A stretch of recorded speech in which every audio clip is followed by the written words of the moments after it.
Welcome into the Aggie Up podcast. This is Isaac Draxler. I'm joined by Seth Tuba tonight. We're recording our second part to our podcast. We took off a couple weeks, so we're putting in some overtime this time, and we definitely want to get to some of the most important things, and that being what changes will be made, should be made, and can be made this off season so that Utah State can get back to contributing, I guess, competing for the Mountain West Championship and going to bowl games every year. And really, that focus should be a long-term focus, and hopefully that happens. So we'll see what happens, but we'll definitely figure it out tonight on this podcast. Thanks for joining me, Seth. What is up? Not much, man. Just excited to get to chatting. Yeah, this is something we talked more about recruiting, and we both love recruiting, and recruiting's fun to follow and everything. But sometimes some of these philosophical things are kind of fun to think about as well. Recruiting philosophy and that kind of thing we touched on last podcast, so we'll talk a little bit less about that. We talked about kind of the in-state guys and in-state recruiting, changes that we would make. We haven't seen those changes made yet, so I wrote an article a little while back, and it was kind of right around kind of the things that I've heard and the things that I think. Not all of it's 100%, only my opinion or my opinion for that matter. But if I came in when I was Nick Saban and I looked at Utah State's program, and I was hired to be a consultant, and I knew everything there is to know about building a program, and if I went and sat down with Matt Wells and gave him a report, okay, this is what you need to do. If you do X, Y, Z, and W, you're gonna turn this program around, and you're gonna win not only next year to keep your job, but also in the long term, and you're gonna to be a successful coach for the rest of your career, and you're gonna whatever, go down as the most the winningest coach in Utah State history, et cetera, et cetera, et cetera. And really the reason why I put together that article and wrote that article is because I like the hashtag fix it better than the fire Wells hashtag. So firing a head coach and paying him to not coach doesn't make a lot of sense to me. Maybe I'm just kind of a logical black and white kind of guy, but that doesn't make a lot of sense to me. But so we'll see. And as always, we're brought to you by ustateaggies.com. Definitely check out the articles. We have premium message board that you're going to get all the information. We're not going to talk as many specific things that we've heard maybe on this podcast. We're going to save that for the premium subscribers to a certain extent.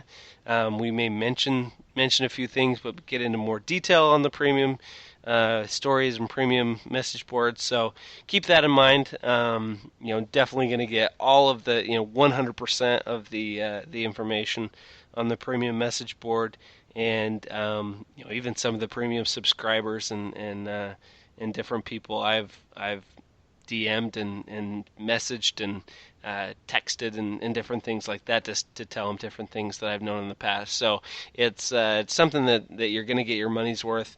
$5 a month, under $5 a month, no matter how you pay, whether it's monthly, it's every 6 months, or yearly. You're going to pay $45 a year. You're going to get all that premium information, not just from me, but from all the recruiting experts, recruiting information, coaching change information, all that kind of stuff. So let's jump in, Seth. Unless you have something that you have a burning desire to talk about. But the number one thing, kind of the first thing that I started, is the long-term plan. It doesn't seem like we've had a long-term plan for the last few years, and really whether the long-term plan was the same as Gary Anderson's plan, or whether the plan was there but the execution wasn't there, or the coaches changed, or the coaches didn't didn't make that plan happen, or the assistant coaches didn't have a long term plan, and the head coach did have a long term plan. I don't want to. It doesn't matter. It's been 4 years. What's happened's happened. Obviously, there's been different defensive coordinators. There's been different offensive coordinators. There's been different guys, come and go. Obviously, different recruits come in. There's been bad recruits. There's been good recruits. There's been, guys that have been complete diamonds in the rough that have come in and played great. So it's the bottom line is, did you win? Did you lose? So that's how I'm looking at it. I'm not looking at it as, how dare you, Matt Wells, for doing this, and that. Um, you know, it doesn't matter whose fault it is or how it happened, anything like that. It just hasn't seemed like it's been a long term plan. What have you seen the last 4 years, Seth? Kind of just as a fan, from the fan perspective. I just think there's been. Okay, I'm going to break it down like this. This is how I see it. So a football team is like an organization, okay? So Matt Wells is the manager of the organization, and then the assistant coaches are his supervisors, okay? You follow me so far? Yep. So then the players in this organization are the workers of the organization. So it is the manager's responsibility to oversee everything, and it is the supervisor's job to make sure they are giving the right tools to the workers to be successful. The last thing, and I'm a supervisor, the last thing I want is my manager to micromanage me. And I see that Matt Wells is kind of a micromanager, and I think that and maybe his supervisors or his assistant coaches like that. I don't know, but I don't know a lot of people that like to be micromanaged. So I think that it's time. Obviously, the ADs come out, so there's changes, blah blah blah blah blah. And those are still to be seen. But I think a starting point would be Matt needs to watch over the organization or the whole program and kind of be more hands off.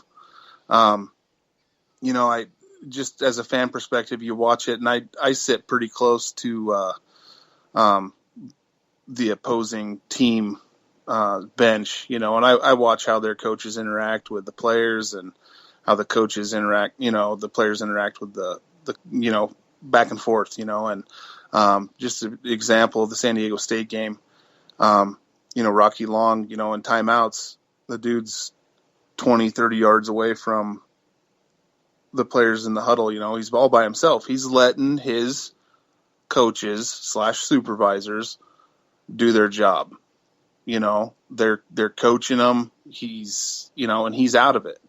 I see no problem with, obviously the head coach has got to have a headset on. He's got to know what's going on.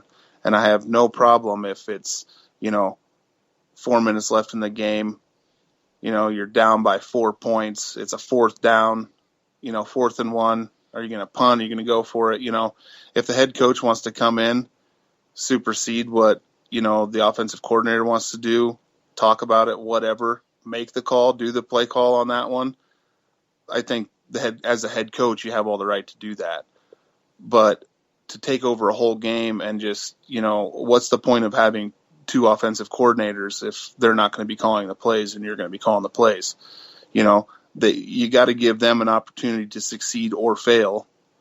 So where you stand with them. Because honestly, if you don't have a coach or coaches that, and I'm talking about offensive and defensive coordinators that are making play calls or should be making the play calls, if you don't have them in your organization, then you need to get somebody in that can make those calls, in my opinion. I mean, I didn't play D1 football. I didn't, I'm just basing this I'm just trying to use, for simple-minded people like myself, I'm just trying to, use a I don't know. I'm terrible. Analogy. There you go, analogy. So everybody can understand where I'm coming from. That's how I see it, and I just see it that when you get your fingers in too much stuff, you kind of forget where your fingers have been. So I think it's time for him to wash his hands and just kind of, you know what, let them do their job. Obviously be in their team meetings, be in all that stuff. But Yeah. when it comes to time, be in the room when you're making the game plan for that week. And this year, I don't think our game plans have been bad. I really Mm-mm. don't. I don't think. I mean, there's been a few that I've kind of scratched my head, but I think a lot of it's a culture thing too.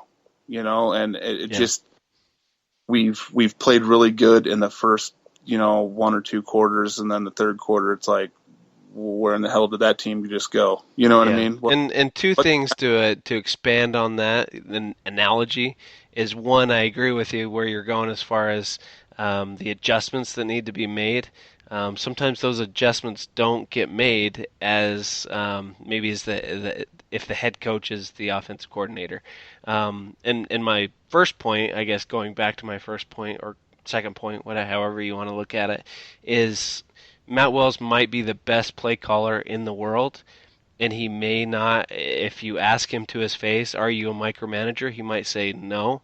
And maybe his assistants, like you said, maybe his assistants would say, no, he's not a micromanager, this is how we want to do it. Great. But all of that doesn't matter. The season's over. It was a 3-win season. The season's over. Move on, make changes, make next year a better season. So all of that doesn't matter. It doesn't matter if Matt Wells was the best play caller, as he mentioned. He said that was the best thing, that was the best decision for the team last year, and maybe it was. It at this point it doesn't matter. It doesn't matter at all if he was or was not the best offensive coordinator, the best play caller, the best head coach for that matter. It doesn't really matter. Next year, something needs to be fixed. Something needs to improve, and and we've heard that that there is going to be a change in that. Matt Wells is not going to be the offensive coordinator. Matt Wells is going to be the head coach. There's going to be an offensive coordinator calling the plays, and that will be a change that 100% I guarantee will happen, regardless of I guess technically it could happen even if there wasn't any changes with the staff, but sounds like there most likely will be changes in the staff, and that will be obviously one of the important things that needs to happen. So that in itself obviously is something that 100% needs to happen. And I guess my last point of that as well is let's go back to the beginning of the season, and let's pretend that Matt Wells never called the plays. He handed it off to Bo Knight, or he handed it off to Luke Wells. He handed it off to somebody, and somebody else 100% called the plays. And Matt Wells never, and obviously he's going to be involved, but Matt Wells never necessarily made those calls or so-called quote unquote micromanaged, right? What would be the results of this season? How many games would Utah State have won or lost this year? How much different would this year change, Seth? What do you think? I don't think it would have changed one bit. To be honest with you, I don't think it just wouldn't have changed. There might have been, I don't see there was a couple of games that I kind of scratched my head a little bit. Really, what was that all about? And whether if it went one way or the other, does it mean the outcome of the game? I don't know. Right. But I don't think it would have changed dramatically. I don't think it would have changed into a 3-win to a bowl season, a 6-win team. I don't think it would have changed that, dramatically. Because as much as people want to put it on the coaches, the culture is just not where it was 3 or 4 years ago up there. Right. You don't have guys that are just pissed off for excellence. I mean, like when you had Wimpy on, he mentioned that, the group of